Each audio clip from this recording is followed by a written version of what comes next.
Salutare tuturor și bine v-am găsit la un nou episod. Eu sunt Mateo. Eu sunt Daniel. Și astăzi vom vorbi despre fântânile cu cumpănă. Fântânile cu cumpănă din Valea Caselor reprezintă un ansamblu de 19 fântâni localizate în comuna Păunești, județul Vrancea. Acestea sunt organizate în 3 grupuri distincte și sunt poziționate la aproximativ 2500 de metri distanță, situate de-a lungul Albiei, amenajate de pe râul Valea Caselor. Pentru acest ansamblu, care grupează fântâni mai vechi din Vrancea, Direcția pentru Cultura Vrancea a ieșit la iveală în anul 2020. Procedura de cesare în 2020. Procedura de cesare ca monument istoric.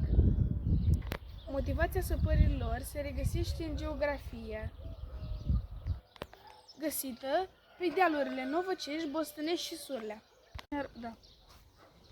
Comuna dispune astfel de o pânză feratică situată la diferite distanțe. Direct mic. Hai mă. Față de suprafață. Drept care localnicii cu posibilități materiale au săpat aceste fântâni. În urmă cu circa 2 secole, făcute în centrul Păuneștiului. Astăzi, comuna are circa 52 de fântâni cu cumpănă, iar fiecare fântână purtând numele cititorului său. Constituie un obiectiv turistic local și a adus unități administrativ-teritoriale, care le deține renumele de a dispune de cea mai mare densitate de fântâni.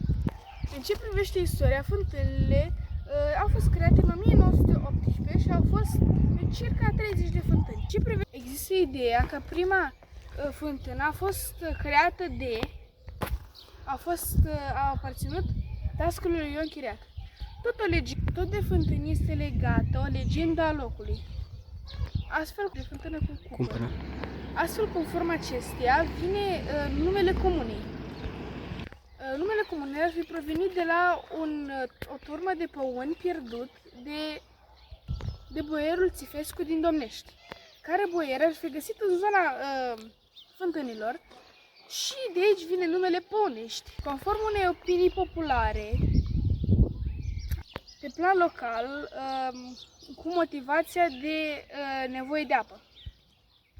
Originea respectivilor fântâni se află în obiceiul oamenilor de a construi fântânile, care să construiască sau să repare un puț sau izvor de apă la 40 de zile de la moartea cuiva. Această opinie declară că există opinia că aceste fântâni ar trebui să fie monumente istorice. Există opinia că aceste fântâni ar trebui să fie declarate monumente istorice